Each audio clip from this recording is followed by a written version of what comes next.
أعوذ بالله من الشيطان الرجيم. بسم الله الرحمن الرحيم. الحمد لله الذي جعل لكل شيء سببا بالمشيئة، والصلاة والسلام على ترجمان ألوهيته ودليل وحدانيته سيدنا محمد المبعوث بباهر المعجزات لتأييد رسالته وتصديق هدايته، وعلى آله وأصحابه وأتباعه أجمعين. ولا حول ولا قوة إلا بالله العلي العظيم. عدد كل حرف كتب ويكتب أبد الآبدين ودهر الداحرين. اللهم فقهنا في الدين وعلمنا التأويل. اللهم فقهنا في الدين وعلمنا التأويل. اللهم فقهنا في الدين وعلمنا التأويل. اللهم رب اشرح لي صدري ويسر لي أمري واحلل عقدة من لساني يفقهوا قولي.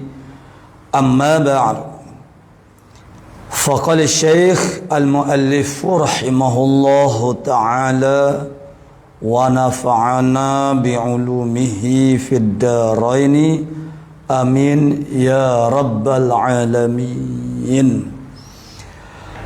Dan segala rukun iman itu 6 perkara. Pertama, beriman artinya percaya dengan Allah. Kedua, beriman dengan malaikatnya. Qala musannifu rahimahullah ta'ala. Jadi kata mu'alif kita rahimahullah ta'ala, dan segala rukun iman itu sebagaimana yang telah kita ikuti huraian yang telah terdahulu pada kata rukun Islam. Yang mana telah kita huraikan bahasanya rukun Islam itu, rukunnya itu ialah bukan rukun hakiki, yakni rukun arfi. Adapun selain daripada rukun Islam, semuanya adalah rukun hakiki. Dan sepertilah rukun iman ini, dengan makna bahawasanya sekiranya tidak ada ataupun berlaku salah satu daripada rukun ini, rukun iman ini bermakna tidak ada iman, makna tidak sah iman. Bahkan satu juzuk daripada satu rukun itu, misalnya beriman kepada kitab, mana kitab-kitab yang secara mufassal tafsilinya yang wajib kita ketahui dan i'tiqad bahawa Allah Ta'ala, mana beriman Allah Ta'ala berikan kepada rasul-rasul yang tertentu dengan kitabnya yang tertentu. Kemudian kita ambil Al-Quran, wajib kita beriman ia adalah kalamullah. Dan ini saya pernah sebut dahulu tentang Ponpes Az-Zaitun atau Ma'az Zaitun. Jadi isu-isu yang diketengahkan, diangkat, rupa-rupanya begitulah. Daripada Mu'tazilah zaman dahulu, isu Al-Quran begitu menjadi satu fitnah, kontroversi yang sangat hebat pada masa dahulu. Dan sekarang Islam liberal juga mengangkat isu Al-Quran ini. Itu yang dipanggil sebagai edisi Quran kritis. Dan Ponpes Zaitun juga dia telah melontarkan satu fahaman yang sangat bercanggah dengan faham Ahlus Sunnah wal Jamaah. Itu Quran itu ialah bukan kalamullah. Sebab itulah kita tu kena kemah, kena tahakukkan pelajaran ilmu akidah tauhid, biar orang Islam kenal akidah Islam yang sebenar dulu. Barulah mari apapun sekurang-kurangnya orang tidak telan bulat-bulat. Jadi katanya ialah Al-Quran itu turun dengan bahasa entah berantah macam mana, tak tahu bahasa apa. Kemudian diibaratkan oleh Rasulullah sallallahu alaihi wasallam dengan bahasa Arab. Begitu. Jadi nampaknya semakin menjadi-jadi nih. Satu perkara demi satu perkara. Nih. Dan ini dia panggil manadai. Orang panggil mencemarkan, orang panggil bukan nilai murni tapi akidah, soal akidah. Yang kita i'tiqad Al-Quran itu ialah kalam Allah. Ya, orang tak mau belajar sangat ilmu akidah tauhid ini. Nih, bahaya. Nih. Apatah lagi anak-anak kita yang kosong dadanya daripada ilmu Islam, daripada akidah shadiqah yang sebenar. Pemikiran begini boleh jadi dapat diterima. Jadi begitu nih dia katakan Al-Quran itu bukannya kalamullah. Itu apa yang diibaratkan oleh Nabi sendiri. Seolah macam yang kita belajar itu adalah hadis kursi. Tapi dia mengatakan itu ialah Al-Quran, dan ada orang-orang yang menyokong dia. Jadi itulah.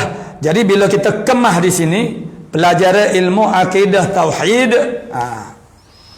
kalau mantap di sini mana tahakuklah ilmu akidah tauhid kita, marilah hujan kau ribut kau berapa kau, itu boleh dihadapi.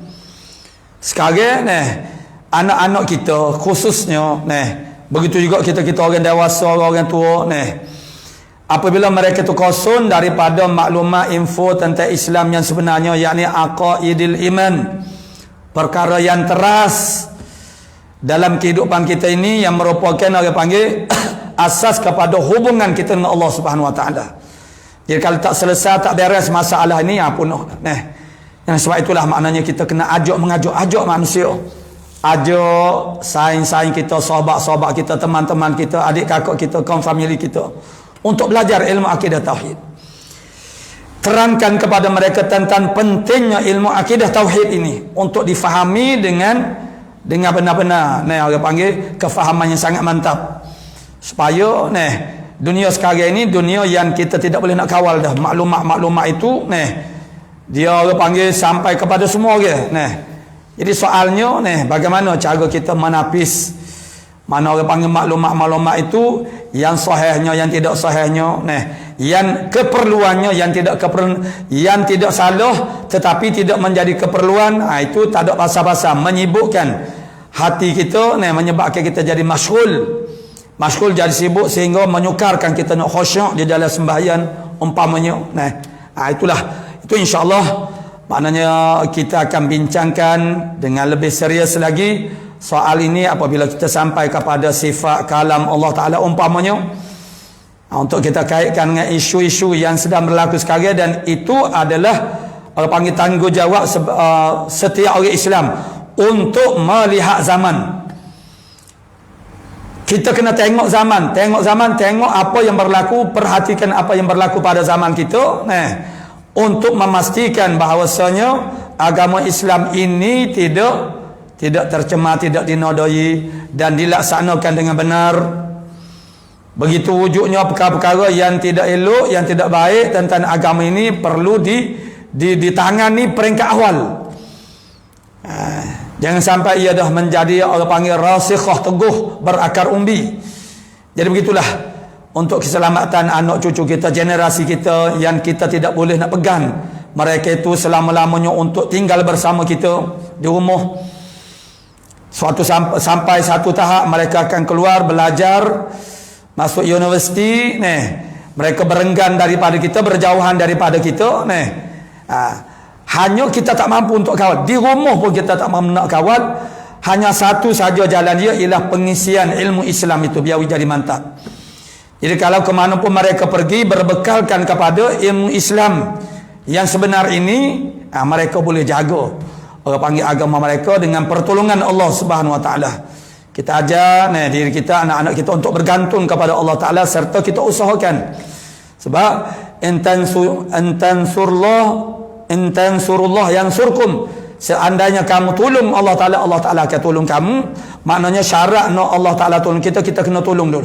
Maksudnya kita kena belajar, kita kena jaga. Barulah makna Allah Ta'ala akan orang panggil maknanya akan turut, orang panggil menjaga kita. Dan tanpa kita usahakan dulu, itu menunjukkan kita tidak benar-benar nak kepada satu perkara. Tu insya-Allah kita akan sentuh apabila sampai pada masanya dan tempatnya. Jadi rukun selain daripada rukun Islam itu adalah rukun hakiki yang memberi pengertian bahawasanya seandainya cedera mana-mana salah satu daripada rukun itu, maka cederanya mana dia akan jadi cedera semuanya, akan rosak semuanya. Jadi kata mu'alif kita rahimahullah ta'ala, dan segala rukun iman itu 6 perkara adalah maklum, perkara yang maklum, ma'ruf, mana sangat ma'ruf, mana basic, perkara yang asas yang sepatutnya diketahui oleh umat Islam. Tapi ramai sebenarnya ada orang yang tercicir ilmu-ilmu yang perkara yang paling basic, paling asas, mengucap 2 kalimah syahadah. Ada yang tak pandai mengucap 2 kalimah syahadah, begitu ditampari akan imamnya, semasa dia akan diijab kabulkan, ini dia orang yang tak semaya tak puasa roha, makna tidak melaksanakan segala wajiban. Satu masa bila dia nak berkahwin, dia terpaksa berhadapan dengan imam yang menjadi wakil kepada wali. Begitu imam memintanya menyatakan rukun iman, rukun Islam, dia kaku tak boleh menjawab kerana dia tidak tahu apa-apa tentang Islam. Ini orang kampung. Kerana dia rasa malu, dia panik, akhirnya secara tidak disedari dia menampar iman itu. Ini satu kisah yang benar.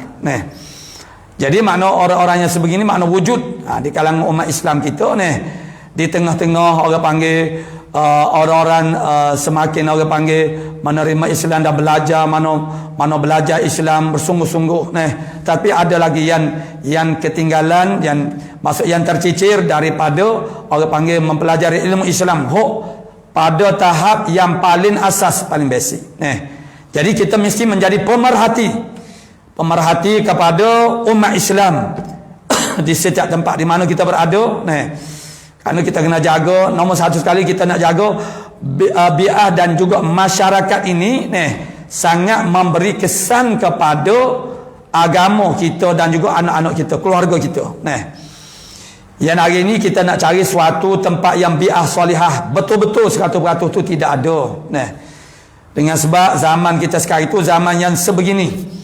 Maksudnya ialah makna zaman yang mana tidak ada suatu sempadan ataupun had yang kita boleh buatkan benteng had untuk menghalang anasir-anasir atau unsur-unsur yang tidak baik itu sampai kepada diri kita dan juga anak-anak kita. Jadi apa yang kita sedih fikirkan, tidak ada cara lain melainkan pengisian ilmu Islam itu, takwa Allah. Itu yang sebelum daripada anak kita itu berpisah daripada kita. Maksudnya anak kita belajar di sekolah rendah, naik tingkatan, akhirnya SPM, dan situ kemungkinan besar mereka akan pergi belajar jauh daripada kita. Sebelum kita nak lepaskan anak kita itu, kita kena pastikan anak-anak kita itu cukup, mana lengkap, mana ilmu Islam hak fardu ainnya, dan juga bekalan-bekalan selain daripada fardu ain yang menjadi tuntutan zaman sekarang untuk nak jaga, nak pagar diri, orang panggil, nak pagar diri kita daripada perkara-perkara yang boleh mudarat kepada akidah umat Islam, akidah anak-anak kita. Itu perkara yang perlu kita lakukan sekarang. Kita perlu perhatikan masyarakat yang mana kita boleh orang panggil baiki, secara orang panggil cara yang terbaik. Jadi secara perorangan agak payah zaman kita sekarang Zaman sekarang zaman semua orang tidak boleh ditegur. Kalau kita tegur orang bermakna dia akan marah. Kalau bahasa Kelantan akan jadi Jawa masa muka, jadi tak baik hok saya molek-molek dengan sebab diteguri kesalahannya, mula dia menjauhkan diri pada kita. Kita nak tegur orang, kita takut dia marah kepada kita. Orang nak tegur kita, dia takut kita marah kepada. Jadi semua orang dah tak boleh ditegur. Dan ini adalah sebenarnya satu kerugian kepada kita. Jadi kalau kita ni orang yang tak boleh diteguri, Apabila kita melakukan apa-apa saja kesalahan, kesilapan, maka kita akan melakukan secara berterusan. Apatah lagi kalau kita ni orang panggil ustaz, orang panggil tok guru, lagi-lagi lah orang panggil, orang nak tegur tu, orang segan nak tegur, orang takut nak tegur. Tapi sebenarnya yang ruginya ialah kita lah. Tu. Maknanya bila tak ada orang, tidak ada orang yang berani nak tegur kesalahan kita. Itu sebenarnya bukan hebat diri kita, tidak. Sebenarnya itu satu benda yang merugikan kita. Walau macam mana pun dalam hal menegur manusia itu kita kena orang panggil mura'ahkan akan kedudukan mereka. Ada cara-cara tertentu pada orang-orang yang tertentu. Tidak boleh disamaratakan cara itu sangat penting. Kadang-kadang bukan orang tak boleh menerima perubahan atau teguran, tetapi cara kita menegur itu yang tidak kena. Sebab itu rasa bertanggungjawab untuk berdakwah kepada manusia itu satu perkara yang baik. Tetapi orang tidak mengambil usaha persiapan untuk berdakwah itu macam mana. Dia banyak persiapan dakwah. Nombor satu sekali konten Islam tu, maudhu' Islam. Kadang-kadang yang berdakwahnya dia tidak ada maudhu' yang mantap.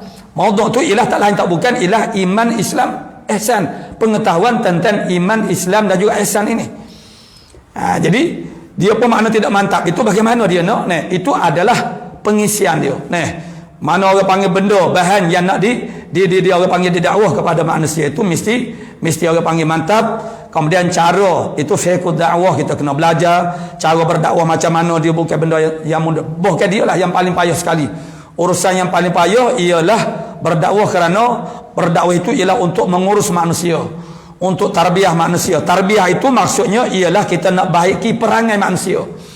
Kita nak buat segala perangai huduh yang ada di dalam hati dia. Kemudian kita nak masukkan, nak hiaskan dirinya perangai-perangai yang baik. Maknanya mudah-mudah kecek dia panggil nak baiki orang, pomen manusia. Muslih maknanya untuk membaiki manusia, mengajar mudah. Macam saya sekarang ni dia panggil mengajar. Mengajar kita melontarkan maklumat itu sangat mudah. Mu'alim ramah beribu-ribu, boleh jadi jutaan. Tetapi nak cari murabbi, orang yang boleh tarbiyah manusia itu, tarbiyah itu maksudnya ialah proses kita mengeluarkan segala sifat-sifat yang keji dan memasukkan sifat-sifat yang baik. Itu dia panggil tarbiyah. Ataupun maknanya nak baiki manusia. Jadi mana kembali kepada kita ni, segala rukun iman itu 6 perkara, bermakna tidak lebih tidak kurang. Yang termasuk dengan makna pengertian ta'rif iman itu menerima dan mengikut hati. Yakni membenarkan hati, maksudnya menerima dan mengikut hati dengan barang yang maklum daripada agama secara darurah yang dibawa datang oleh Nabi. Itulah maksudnya rukun iman itu sebagaimana yang akan dihuraikan dari. Yang pertama, beriman artinya percaya dengan Allah, yang inilah yang akan mengambil tempat yang paling banyak dalam kitab kita ini. Yang maksudnya ialah beriman percaya dengan Allah Ta'ala. Wasilahnya ialah al-ilmu. Sebab itu perintah Allah Ta'ala yang mula-mula fa'lam annahu la ilaha illallah. Ilmu itu adalah wasilah untuk menyampaikan kita kepada aqidatun sadiqatun, makna aqidah yang sebenar, i'tiqad sahih dan i'tiqad yang sahih. Ilmu adalah alat, wasilah ataupun jalan, jambatan untuk menyampaikan kepada kewajiban yang maksud. Wajib yang maksud itu ialah beriman kepada Allah Ta'ala, ma'rifah. Tapi mesti melalui ilmu yang sahih akan membawa kepada pengenalan kita yang sahih dan juga iman kita yang sahih. Begitu juga dalam fiqh, ilmu itu untuk menyampaikan kepada ibadatun sahihatun, makna ibadat yang sahih, amalun sahihun. Ilmu walaupun di sana ada pembahagian ilmu itu, ada ilmu maksud, ilmu yang dimaksudkan dirinya, ilmu teras, ilmu agama Islam, dan ada ilmu alat, dia panggil ilmu untuk memahami ilmu teras. Walau macam mana pun ilmu apapun, ilmu itu tetap adalah wasilah kepada untuk kita sampai kepada makrifah yang sebenar kepada Allah Ta'ala dan i'tiqad dan akidah yang sadiqah, yang sebenar kepada Allah Ta'ala. Begitu juga dalam melakukan hubungan dengan Allah Ta'ala, iaitu melakukan ibadah dan juga muamalah kita sesama makhluk itu mesti berlaku di atas landasan yang telah dilunaskan oleh Allah Subhanahu Wa Ta'ala. Itulah syariat Islam. Maka itu adalah ilmu, bertitik tolak daripada ilmu. Jadi percaya itu, nak jadi percaya itu mesti dia datang, percaya yang benar, yakin, percaya, tasdik itu mestilah datang daripada ilmu yang sahih. Ilmu yang sahih itu ialah sesuatu yang kita tahu dia mutabaqah lil waqi'. Mutabaqah lil waqi' yang lagi akan datang takrifannya. Mutabaqah maknanya muwafaqah, selaras dengan waqi'i, dengan amrul waqi', dengan diri kejadian ataupun diri benda. Itu yang pertama, rukun iman yang pertama ialah beriman ataupun percaya dengan Allah Ta'ala. Yang kedua, beriman dengan malaikahnya, huraiannya ada di belakang kitab kita. Nah, maka huraiannya mengikut tartib apa yang disebut di sini. Jadi yang banyaknya ialah huraian tentang uluhiyah Allah Subhanahu Wa Ta'ala dan juga nubuah Nabi sallallahu alaihi wasallam dan juga perkara-perkara sam'iyat. Nah, jadi selepas daripada itu akan ada huraian mengenai malaikat, mengikut qadar kitab ini. Qadar yang wajib kita beriman dengan malaikat tu setara mana? Sekadar mana? Setakat mana? Itu makna beriman dengan malaikatnya, malaikat Allah Subhanahu Wa Ta'ala. Mana keimanan yang paling teras ialah wajib kita beriman, kita percaya bahasanya adanya malaikat bagi Allah Subhanahu Wa Ta'ala. Lalu bagaimana pengenalan malaikat itu, insya-Allah kita simpanlah kepada bahagian yang mana mu'alif kita itu menhuraikan tentang malaikat. Yang ketiganya, beriman dengan segala kitabnya Allah Subhanahu Wa Ta'ala yang diturunkan kepada para rasul dan juga nabi. Sama ada secara umumnya, ijmalnya dan secara tafsilinya yang wajib kita ketahui. Itulah maknanya dengan lembaran-lembaran suhuf yang dipanggil sebagai suhuf, dan juga kitab-kitab yang secara tafsirnya wajib kita ketahui. Tak lain tak bukan ialah kitab maknanya Taurat, Injil, Zabur, dan juga Al-Quran. Jadi kalau sekarang ada di kita sekarang itu, itu yang kita kena ya, biar kita tu tahu sumber ilmu Islam tu yang asal, yang sahih. Baru bila mari maklumat apapun kita boleh jaga daripada kefahaman kita. Seperti apa yang ada sekarang, Alkitab yang ada sekarang. Saya belajarlah juga Alkitab itu. Alkitab itu adalah maknanya gabungan di antara Al-Ahdul Qadim dan juga Al-Ahdul Jadid. Al-Ahdul Qadim tu dikatakan Taurat lah. Al-Ahdul Jadid dikatakan Bible. Maknanya Injil. Jadi hakikatnya Taurat, Injil itu ada keterangannya. Makna di sini bahasanya dalam taklid tu bahasanya zaman Nabi kita Muhammad sallallahu alaihi wasallam, Injil yang sebenar, Taurat yang sebenar itu sudah ketiadaan, sudah fuqdan, tidak ada dah.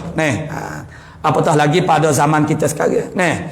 Alkitab sekarang itu yang merupakan gabungan di antara Al-Ahdul Qadim dengan Ahadul Jadid. Ini menunjukkan satu bukti bahasanya Yahudi dengan Kristian tu makna hok tolak je. Kristian itu sebenarnya Allah, kerana di agama dakwah. Yahudi bukan agama dakwah. Jadi juga ini hok yang kita baru dengar juga. Hok Panji Gumilan dia sebut. Dia mentafsirkan Dzalikal kitabu la raiba fih, demikian itu kitab. Alkitab itu boleh jadi kitab Al-Ahdul Qadim, Alkitab hok ada sekarang ni, ataupun Al-Ahdul Jadid ataupun boleh jadi Al-Quran. Tengok banyak dia dah pesunkan makna Al-Quran. Jadi ini benda-benda yang tak sepatutlah, benda-benda yang sangat bahaya lah. Sebab itulah biar kita sendiri dan anak-anak kita tahu dulu akidah Islam yang sebenar tu macam mana. Tu. Dan kalau ada apa-apa kekeliruan, kita semabu makna kita kesamaran, kita tidak tahu, kita tidak jelas, tidak ada kejelasan pada diri kita tentang suatu perkara, kita kena lekas-lekas segera bertanya kepada ahlinya, mendapatkan kepastian. Jangan membuat kesimpulan sendiri-sendiri, hanya berbincang-bincang sama-sama yang level kita sendiri, yang sama-sama tak, akhirnya kita pecahkan masalah itu dengan orang panggil gabungan pemikiran yang kita tidak orang panggil memahami hakikat masalah yang sebenarnya. Jadi hari ini kita perlu dia panggil qadar mano dalam bab membincangkan selebas pelajaran ilmu akidah tauhid. Qadarnya setara mano dia ada zaman ikhtiar. Zaman ikhtiar ini zaman di mana aman daripada akidah-akidah yang batilah, yang palsu. Maka qadarnya sebagaimana yang kita belajar biasa. Tetapi dikala ada ancaman-ancaman faham-faham yang sesat berkait dengan akidah tauhid ini, maka kita perlu mengetahuinya. Maka wajib kita kena belajar juga perkara-perkara yang boleh menjadikan kita tu selamat daripada ancaman-ancaman ini. Dan seperti pada pandangan kita sendiri pun, pada zaman kita sekarang memandangkan timbulnya. Zaman dahulu, kalau ada orang yang mempunyai fahaman-fahaman yang pelik-pelik, yang bercanggah dengan akidah Ahlus Sunnah wal Jamaah, atau orang yang membawa ajaran sesat, mana keadaannya mereka itu beroperasi ataupun bergiat hanya sekitar kelompok mereka itu saja di suatu tempat. Hari ini maknanya dunia orang panggil global, maksudnya semua orang panggil maknanya fahaman dia, apa-apa yang dia lontarkan itu tersebar ke seluruh dunia. Jadi dalam kaedah fiqh kita dia kata kullu sakitin, tiap-tiap yang gugur itu ada yang memunguknya.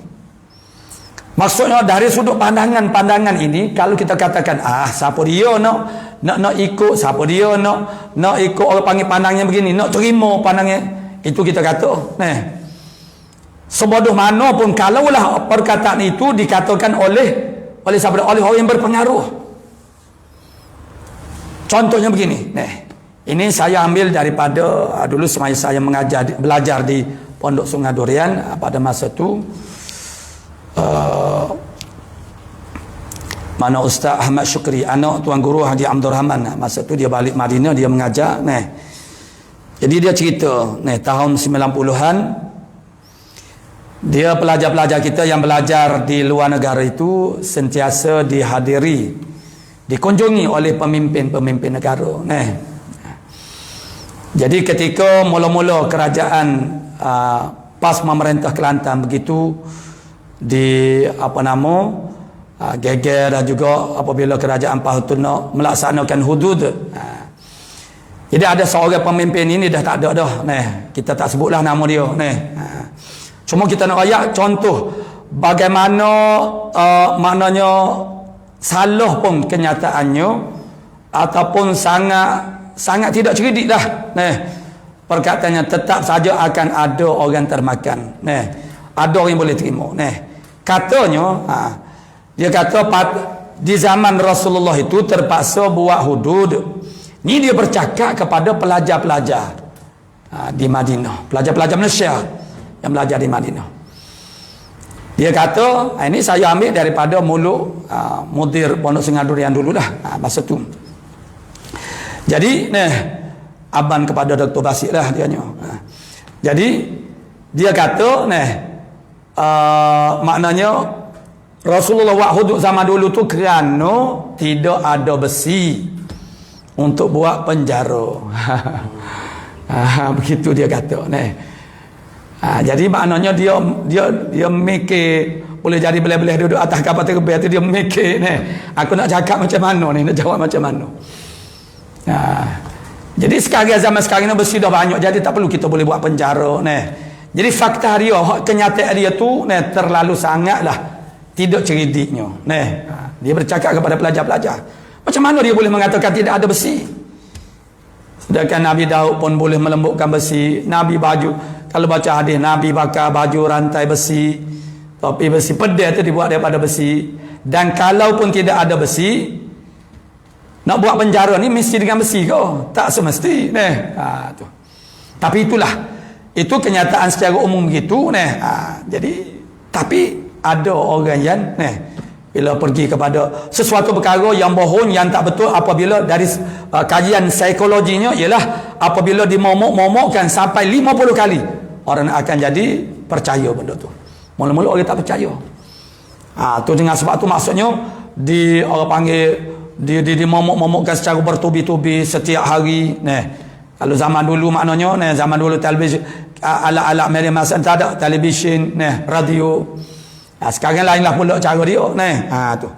Jadi akhirnya begitu siapa-siapa dia pun, apatah lagi kalau dia orang berpengaruh, apa pun yang dilontarkan, ada orang yang akan memungut.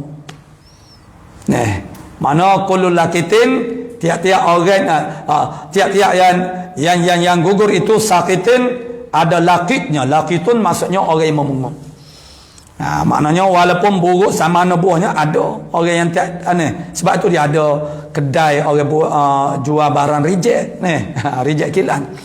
Tak apalah orang yang banyak duit dia tak beli reject kilan tapi macam orang jual nasi ada yang tiga ringgit lagi orang yang ada anak ramah RM6 RM7 kalau anak 7 orang nyanyolah maksudnya bila mana walaupun maknanya dengan harga RM3 itu, maknanya apa dia punya kontennya tentulah qadar saja tapi ada orang beli kerana orang panggil keterdesakan. Begitulah juga dari sudut pandangan-pandangan ini apa yang dilontarkan ke tengah masyarakat melalui media sosial ini tu perlu kita pantau, mana perlu kita ambil tahu supaya kita tahu. Dia sekarang kalau waktu-waktu dahulu dah dia ulama dengan manusia dengan masyarakat begitu tidak tersambung. Maksudnya apapun kejadian yang menyeleweng pada agama yang berlaku dalam masyarakat, tok guru, tok lebah dia lambat tahu. Dia lambat tahu sebab medan mereka itu berbeza. Masyarakat dia tahu seawalnya berlaku benda-benda, timbulnya satu benda, ada orang buat benda-benda yang menyelem. Jadi maksiat kalau misalnya suatu maksiat yang belum pernah dilakukan di tempat itu, tiba-tiba ada orang yang memulakan melakukan kerana meniru di tempat lain. Dia pergi ke tempat lain, dia balik ke kampung, dia buat maksiat tu. Jadi akhirnya benda tu jadi melarat, berjakit, jadi borak. Benda tu dah jadi ramai dah orang pakak buat ketika itu tok guru baru tahu. Sedangkan sebab itulah saya biasa sebut, maksudnya masyarakat kena segera melaporkan kepada para alim ulama mana apa-apa kepincangan yang berlaku supaya dapat ditangani pada peringkat awal lagi. Tu. Kalau tidak kita dah terlepas dah. Orang panggil bila dah api dah begitu sangat marak, itu jadi susahlah usahanya. Penyakit dah sangat kronik. Begitu kalau di peringkat akar, peringkat asalnya baru-baru nak jadi, itu agak mudah. Ini apatah lagi dalam bab akidah tauhid ini. Bahaya yang paling besar ialah bahaya yang berlaku dalam bab aqidatut tauhid. Kerana kecederaannya dan batalnya akidah kita itu membawa kepada kerugian yang selama-lamanya. Yakni maksudnya bila tidak bersifat dengan iman seorang itu bermakna dia itu mukhalladun finnar wal iyadzabillah. Sebab itu kita kena pastikan akidah kita tu shadiqah. Itu beriman dengan kitabnya tu. Dan sekarang zaman kita sekarang ada benda-benda yang pelik-pelik ni ada. Jadi maksudnya biar kita tahu yang benar, begitu mari pelik-pelik tu kita dia sanggup orang panggil. Sempat untuk kita sanggup pertahankan akidah kita. Yang keempatnya beriman dengan segala rasulnya, Rasul Allah Ta'ala. Dengan jumlahnya secara ijmalinya, ada ijmal, beriman ini dia ada bentuk ijmal. Ijmal ni secara borong. Maksudnya kita beriman bahasanya ada bagi Allah Ta'ala sekian ramai, sekian banyak nabi-nabi dan juga para rasul. Dan pengenalan sedikit sebanyak tentang rasul ini siapa dia, nabi ini siapa dia. Kemudian dia ada yang wajib kita tahu secara tafsili. Mana bilangannya, namanya. Tu. Yang kelimanya beriman dengan hari yang kesudahan, yakni hari kiamat, hari akhirat. Ini orang etis, ini puak etis pula. Etis dan liberal itu adalah alat kepada etis. Dia ke arah etis. Karena etis ini, liberal begitu juga. Pompes Zaitun pun juga dia faham liberal itu makna kuat nampak. Karena dia sering menyebut, saya dah perasan dia sering menyebut kemerdekaan akal, kemerdekaan ruh. Jadi apabila MUI Majlis Ulama Indonesia telah membuat fatwa keputusan bahasanya sesat Az-Zaitun ini dia tak kisah pun. Kamu ulama tidak nabi, tidak rasul, tidak Allah Taala dia tak pandan Yang ini tidak ada hak bagi kamu. Wah tu. Maksudnya ialah tak apa di Indonesia, kalau di Indonesia tak boleh. Itulah kita alhamdulillah bersyukur banyak-banyak kepada Allah Subhanahu Wa Taala. Kalau nak kira ulama-ulama Indonesia ni jauh lebih hebatlah daripada kita Malaysia Hebat ulama-ulama. Sebab apa dia jadi sangat hebat? Sebab dia daripada awal lagi dia berdepan dengan banyak orang panggil ancaman-ancaman kepada agama. Dengan kristianisasinya begitu sangat maju di sana dengan orientalis barat pun maknanya, kerana Indonesia adalah negara yang memiliki umat Islam yang teramai di dunia. Dengan sebab itu mereka menjadi sasaran orientalis barat, gereja gereja dunia, gereja pakat bertumpu kepada Indonesia dan agama Hindu pun begitu dan semua itu dianuti oleh orang-orang Indonesia, bangsa Indonesia jadi maknanya mereka dan orang Indonesia ni dia beza sikitlah kita dengan orang Malaysia dia sesuatu perkara itu dia ada sisi baik, ada sisi tak baik kita orang Melayu ni dia agak lemah lembut satu sisi dia ada kebaikannya, satu sisi yang lain tidak baik mana kita orang Malaysia dari segi sanggup berkorban agak orang panggil ketinggalan berbanding dengan orang Indonesia. Orang Indonesia dia lebih berani, dia lebih orang panggil sebab dia tidak takut susah, sebab dia biasa dengan susah dah. Kita ni biasa dengan senang, sebab itu kita takut untuk berkorban. Jadi beriman dengan hari yang kesudahan, ini pun satu perkara yang perlu kita beri perhatian. Etis, dia ada gerakan etis, mereka menanamkan fikiran, fahaman tidak ada hari akhirat. Maknanya kita ni bila mati tamat, habis cerita kita. Jadi apapun yang kita nak capai dalam kehidupan kita sekarang di dunia ni, kalaupun terpaksa menzalimi orang lain, menganiaya orang lain, asalkan jangan ditangkap oleh pihak penguasa dunia, itu saja. Kita orang beriman, selain daripada kita takut pada penguasa dunia, yang lebih kita takuti ialah penguasa akhirat, itulah Al-Aziz, huwa Allah Subhanahu Wa Taala Al-Ghalibu 'ala syai', yang sentiasa menang, yang mengalahkan di atas tiap sesuatu. Jadi akidah hari akhirat inilah yang menjadi orang panggil satu cara untuk meneguh diri kita daripada berani untuk melakukan kejahatan. Maknanya kita orang beriman diasuh, ditarbiah untuk sentiasa bertindak dengan satu cara fikiran apa yang kita buat itu akan ada balasannya. Dan kita diajari bahasanya kehidupan yang sebenar adalah kehidupan akhirat. Kata-kata keramat yang Allah Ta'ala, yang Nabi sematkan ke dalam hati orang sahabat-sahabat ketika keadaan yang sangat genting, sangat getir ketika umat Islam berdepan dengan musuh di medan Badar, peperangan yang pertama.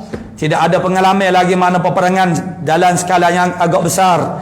Begitu sebelum daripada peperangan Badar itu, apabila turun ayat diizinkan berperang, para sahabat merasa sangat teruja dan sangat gembira. Sebab apa?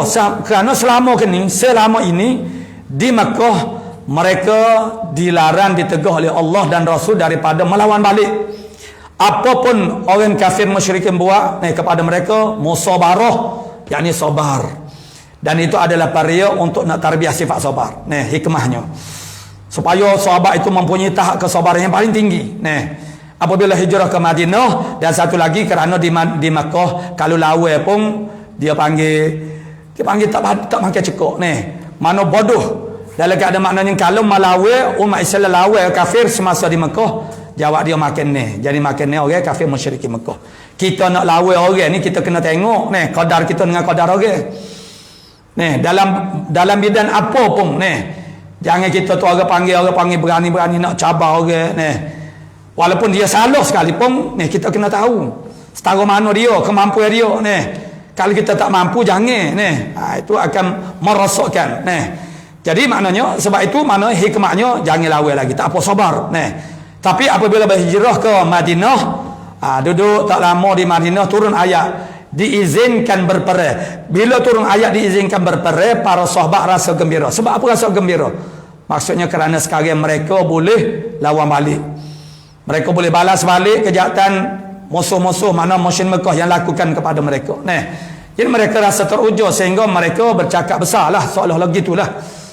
Kalau orang Kelantan dia kata, sekali ni tak apa, bolehnya lah. Sekali ni aku nak lipat cicah bodu ni. Sianung dia nampak dah. Orang-orang ni. Tapi apabila panggilan jihad sampai, mereka menuju dengan keadaan penuh bersemangat, gembira. Bila sampai kepada medan Badar, apa yang berlaku? Melihat mana kaum musyrikin Mekah begitu 3 kali ganda dengan jumlah pada masa tu lebih kurang 1000. Umat Islam 300 begitulah lebih kurang. Sebab jumlahnya tak ramai lagi. Manusia semakin ramai.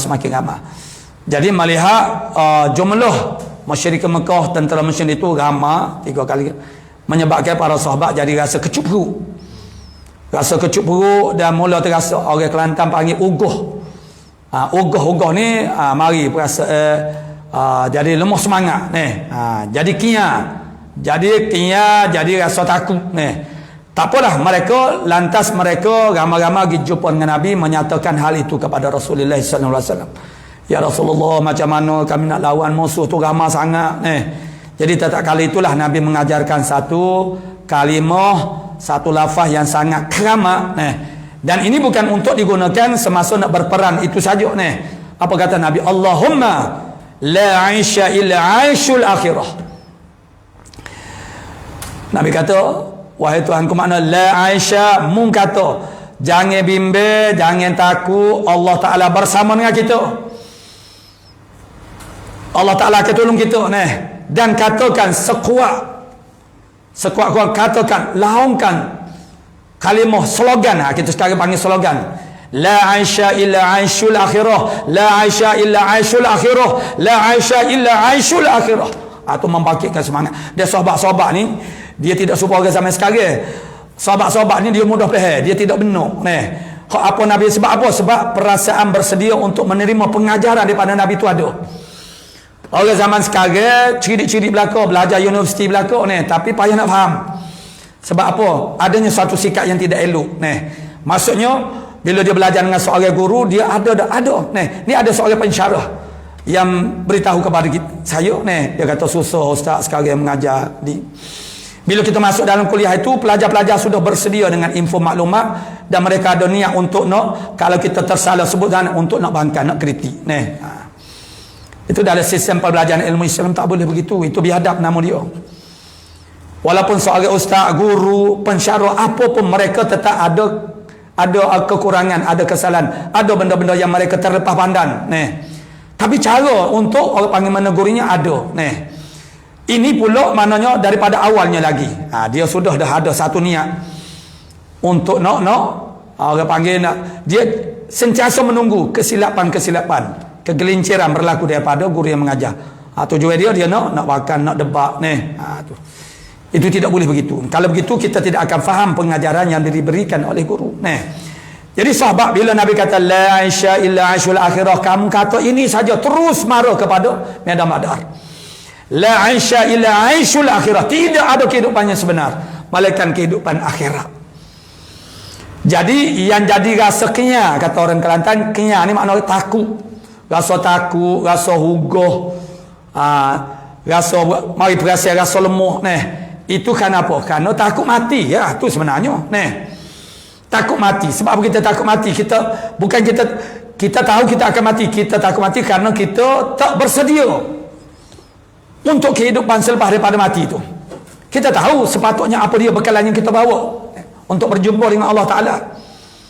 Macam sekarang ni, kalau kita mana dia, kita rasa tak bersedia sebab kita banyak benda-benda yang baik yang memang kita cadang nak melakukannya, kita tangguh-tangguh, kita tak buat-buat.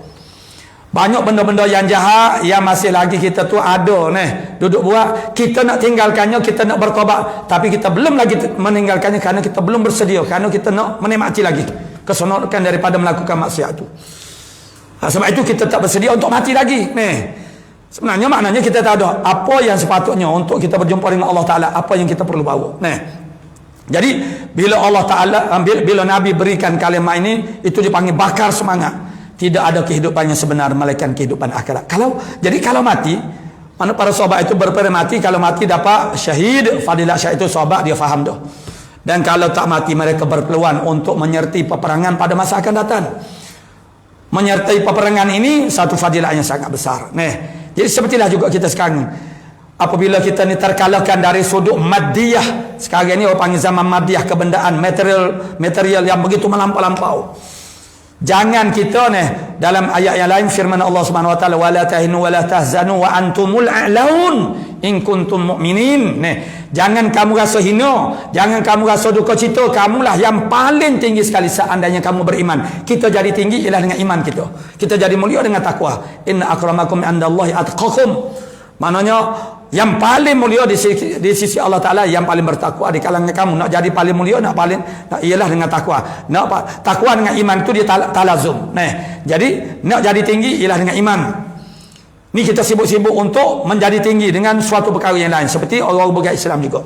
Jadi begitu sahabat-sahabat diutuskan oleh Rasulullah SAW ke Rom, ke Parsi. Begitu mereka masuk dalam istana Raja Rom, istana Raja Parsi, mereka melihat begitu kemegahan singgasananya dan benaannya. Lalu mereka teringat kepada orang panggil raja mereka yang berada di Madinah. Sabda Nabi kita Muhammad SAW yang tidurnya di atas pelepah tamar dan rumahnya sangat sempit. Ketika sembahyang tahajud nak sujud ke bawah kaki Aisyah radhiyallahu anha, menunjukkan rumah Nabi itu tak luas, tak besar. Jadi begitulah turun ayat, maksudnya jangan kamu rasa hina diri dengan sebab maddiyah, kebendaan. Salah. Bila kita rasa hina kita dengan sebab kita tidak ada kekayaan seperti orang lain, kebendaan seperti orang lain. Memiliki kekayaan, kebendaan itu tidak salah, tetapi bukan itu asas kita jadi mulia, jadi tinggi. Tidak. Jadi tidak boleh kita rasa hina. Wala tahinu, jangan kamu rasa hina dengan kekurangan pada maddiyah yang setengah-setengah daripada orang-orang kampung ke orang-orang bandar ke. Tak kira lah laki-laki perempuan pun sama je. Bila orang itu kadang-kadang yang isinya melihat kepada jirannya, kalau zaman-zaman dulu beli peti, beli televisyen, dia pun sibuklah mengadu kepada suaminya suruh beli juga. Maknanya dia nak yang orang lain tu ada, sibuk-sibuk, takut jatuh lah orang panggil. Jadi maknanya kita rasa hina dengan sebab kebendaan ini salah, tak betul. Kita berusaha untuk mencari kekayaan, tetapi bukan untuk menjadi mulia dengannya, tidak. Tapi jadi mulia dengan sebab itu sebagai wasilah kepada li'ila'i kalimatillahi hiyal ulia, untuk meninggikan kalimah Allah, yakni agama Allah Ta'ala yang dianya tinggi. Jadi kalau itu kita bukan nak jadi tinggi, bermegah-megah dengan harta kekayaan, dengan pangkat, dengan sijil, dengan apa, itu semua wasilah. Kalau itu wasilah kepada dakwah, kita kena ada pendakwa-pendakwa itu di kalangan maksudnya ada yang ada doktor PhD, sebab untuk nak berhadapan dengan sama-sama level mereka. Macam kelas kita ni, kalau kita nak apa-apa pandangan yang tak betul mana, kita nak pergi lawan dia, dia tak terima pun, dia tak pandai pun. Untuk masuk kepada orang panggil pemerintah, raja-raja, istilah kena orang-orang yang ada kedudukan. Jadi supaya pendakwah itu mesti ada pada semua bahagian, mana orang panggil makna manusia ataupun rakyat. Jadi itulah Nabi ajarkan kepada sahabat, maknanya begitu menyerap dan begitu power, maknanya begitu mereka itu menghayati makna la aisha illa aishul akhirah, tidak ada kehidupan yang sebenar melainkan kehidupan akhirat. Sebab itu orang beriman itu orang yang paling bermotivasi dalam kehidupan dunia ini. Kerana dia tidak kisah pun kalaulah dia tidak mendapat kesenangan, kenikmatan sebagaimana orang lain, itu tak menjadi hal. Kalau dia dapat pun tak jadi hal juga. Dia tidak jadi lupa diri. Sebab apa? Sebab dia tahu tanggungjawab dia daripada pemberian Allah Ta'ala, anugerah Allah Ta'ala itu apa dia. Dia bersyukur dengan cara dia guna benda tu untuk agama Allah Subhanahu Wa Ta'ala. Jadi maknanya kerana la aish, tidak ada aish, tidak ada kehidupan yang sebenar. Hak sedap sebenar, hak sedap sebenar, nikmat sebenar, lazat sebenar ialah akhirat. Dunia ni sikit saja, terlalu sedikit, tak boleh nak banding dengan kesedapan akhirat kelak yang Allah Ta'ala sebut dalam surah Alif Lam As-Sajdah, mana fala ta'lamu nafsum ma ukhfiya lahum min qurrati a'yun, maka tidak mengetahui mana-mana diri apa yang disembunyikan oleh Allah Ta'ala min qurrati a'yun. Allah Ta'ala panggil nikmat dunia itu sebagai qurrati a'yun. Lalu Rasulullah bersabda, khalaqa fiha ma la ainun ra'at wa la udhunun sami'at wa la khatun qalbin bashar. Allah Ta'ala jadi padanya dalam syurga itu ialah bahagia yang mata tak pernah melihat, telinga tak pernah mendengar, dan hati tak pernah terkoyak, tergambar, tersilau. Maknanya tak pernah. Itu saja yang boleh digambarkan. Begitu. Qurrata ayun itu ialah perkara yang menyeronokkan, yang melazatkan kita. Jadi sedap hak semati ialah akhirat. Sakit hak semati pun akhirat juga. Sifat dunia, apa yang berlaku di dunia ini, dia bermula dengan suatu saat, kemudian dia akan jadi berkurangan. Bukan sedap apapun, sebutlah sedap apapun, nikmat apapun di atas dunia ini, mula-mula tu sedap, kemudian kesedapan itu akan berkurangan. Gabriel nikmat hok paling sedap sekali. Hok paling sedap sekali gak? Kita kata bining lah. Kalau orang lelaki ini berkahwin, malam pertama sangat indah. Begitulah kehidupan suami isteri. Kemudian semakin lama dia bukan semakin sedap dok, semakin ketok sedap. Kereta besar pun macam tu juga. Mula-mula tu memang kereta baru. Kita tak pernah pakai kereta baru, mula pakai kereta baru. Seronok, sedap, nikmat. Tapi lama-lama dia jadi biasa-biasa saja. Itu nikmat dunia. Kesakitan dunia pun begitu juga. Mula-mula tahap yang pertama kesakitannya memuncak, tetapi akhirnya dia akan, sebab itulah orang tua kita membuat pepatah, Allah bisa tegal biasa, lama-lama dia jadi biasa. Tapi akhirat bukan lagu tu. Ada juga orang berfikir tak apalah masuk neraka pun, mula-mula tu jadi sakitnya, lama-lama dia orang panggil duduk bakar sok api neraka, lama kalih dengan sendiri jadi biasa dah. Tidak lagi tu.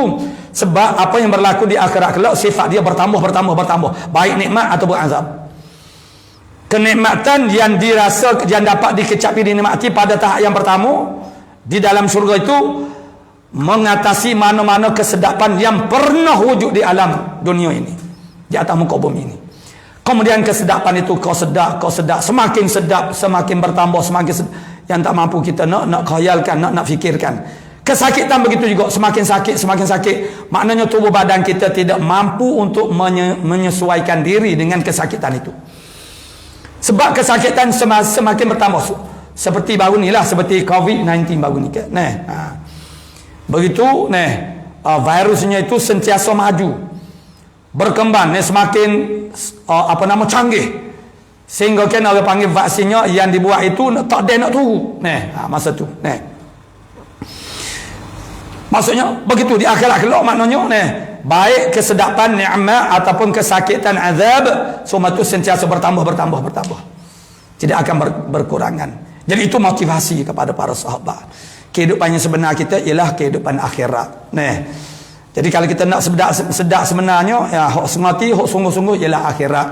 Dengan sebab itu bagi orang yang beriman, dia tak kisah pun kalau dia tak dapat kenikmatan dunia.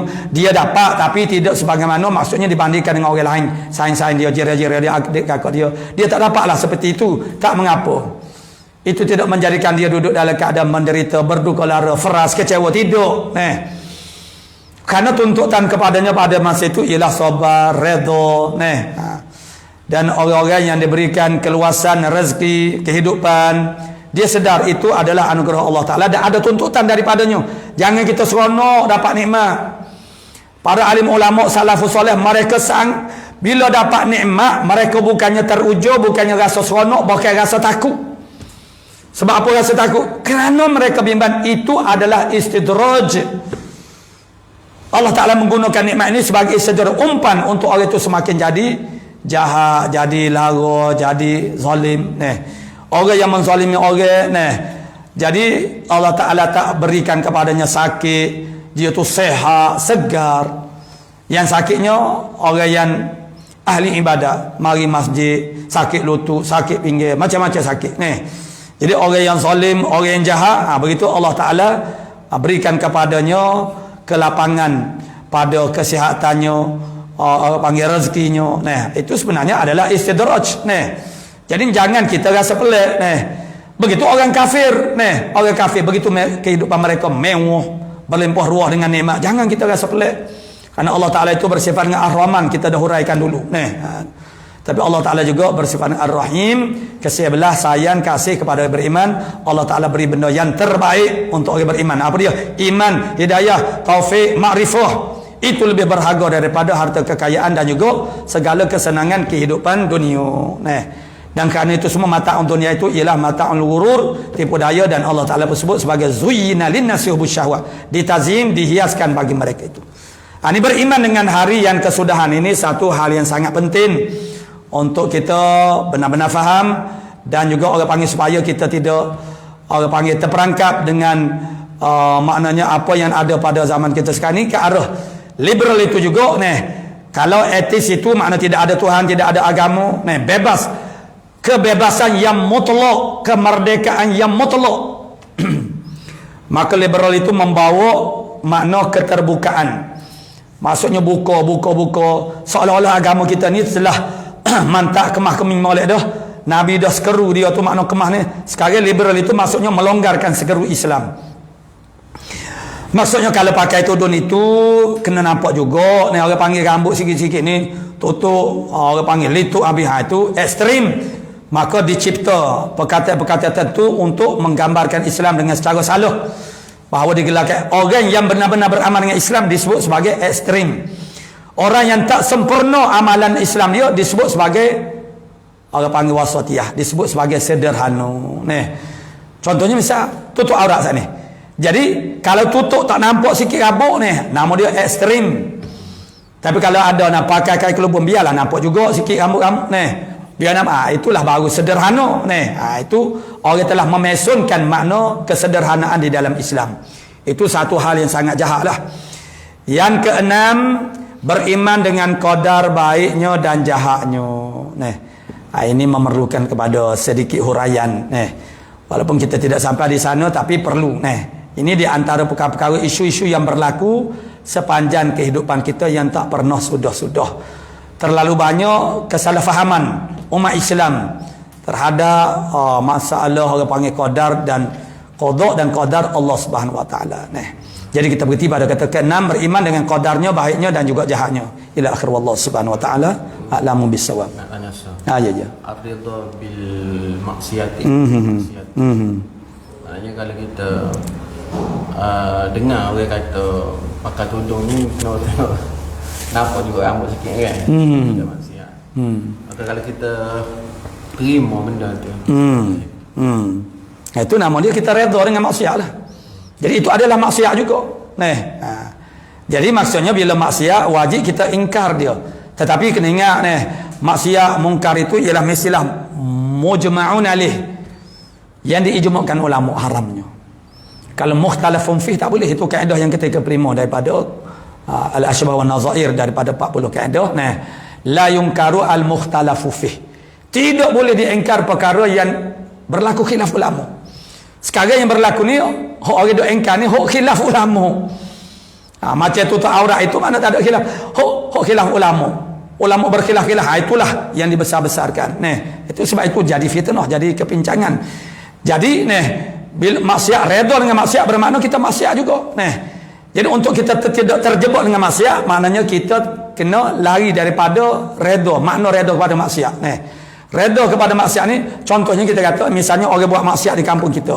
Kita kata macam ni, ni tak boleh. Kata, tak apalah dia mau buat maksiat asalkan kita tak buat, sudahlah. Tak boleh lah gitu.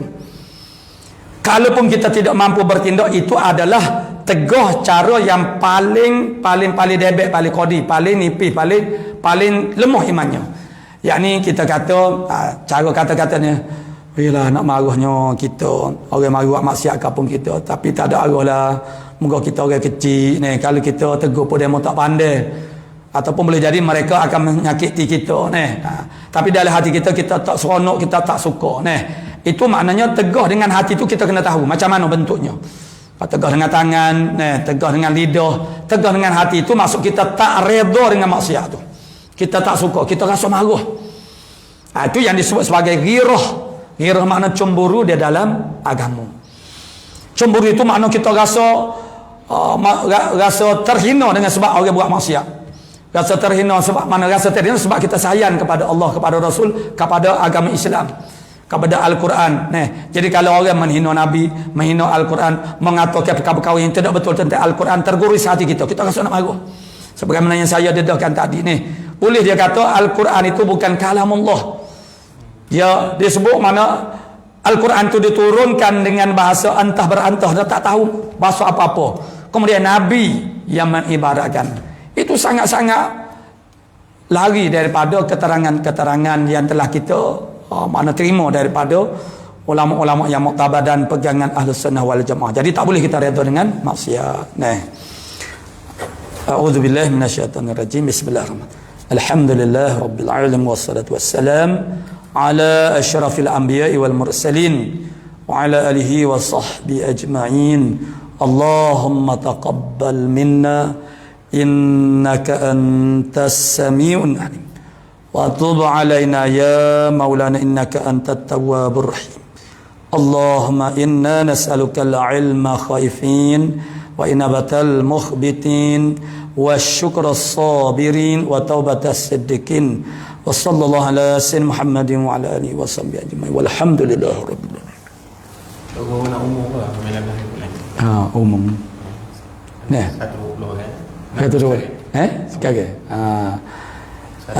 Sebelum daripada kita tutup live kita ni, hari ni hari Rabu hari Rabu dan minggu depan pun hari Rabu pada masa yang sama hari Rabu itu minggu depan jatuh tanggalnya, tarikhnya 1 Muharram. 1 Muharram cuti bersamaan bertepatan dengan 19 hari bulan 7. Jadi tempat yang kita buat live ini nama dia Al-Manhalun Nus'i. Jadi pada hari itu kita nak buat majlis iftitah, majlis perasmian. Mana kita dah lama dah beroperasi tapi sebagai wak tanda sebagai wak tanda kita buat majlis perasmian bermula pukul 8 sehinggalah pukul 12 tengah hari. Dengan adalah satu cara pengisiannya, di antaranya ialah ada penijazahan kitab matan Arba'in Nawawiyah, hadis 45 Nawawi, dan satu lagi ialah kitab matan Jauharatut Tauhid. Dan kitab matan Arba'in itu akan dibaca hadisnya sebanyak 42 hadis itu akan dibaca secara sardan, dipanggil sardan ni baca cepat. Dan keduanya pembacaan matan Jauharatut Tauhid secara bernazam, karena kitab itu kitab akidah tauhid. Itu ditulis secara bernazam. Saya akan membaca nazam bait-bait syairnya bersama dengan pelajar-pelajar, dan selepas daripada itu akan diijazahkan oleh Syekhul Masyayikh, guru mana Syekhul Azim di tempat kita lah. Itulah Syekh Wazir dan satu lagi ialah Maulana Husin untuk menijazahkan matan Arba'in Nawawiyah.